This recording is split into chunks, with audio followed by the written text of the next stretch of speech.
नमस्कार मित्रांनो, शेतकरी ब्रँड आपण नवीन वस्तू घेऊन आलेला आहे मार्केटला. शेतकऱ्याची गलोर कशी बनवायची आणि हार्नी कशा पळवायची अगदी थोडक्यात. साधा पाईप वापरलेला आहे आणि एक गलोरीचा आपण जी रेग्युलर गलोर वापरतो तिचा वापर केलेला आहे. आणि वापरायची कशी ही ट्रिक तुम्हाला अगदी 1 मिनिटात सांगतो. हे बघा, अगदी याच्यामध्ये दगड घालायचा. हे असं मॅन्युफॅक्चर केलंय.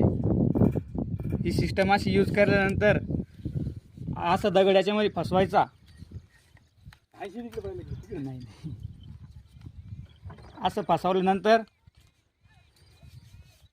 असं लांब ओढायचं आणि याच्यामध्ये खटकीत गुंतवायचं. अगदी साध्या पद्धतीने बनलेला आहे. गलोर ताणलेला आहे आणि अगदी खूप दूरवर आपण या पद्धतीने वाचा वार करू शकतो. आणि या खटक्यामध्ये बोट गुंतवायचं आणि हे असं सोडायचा.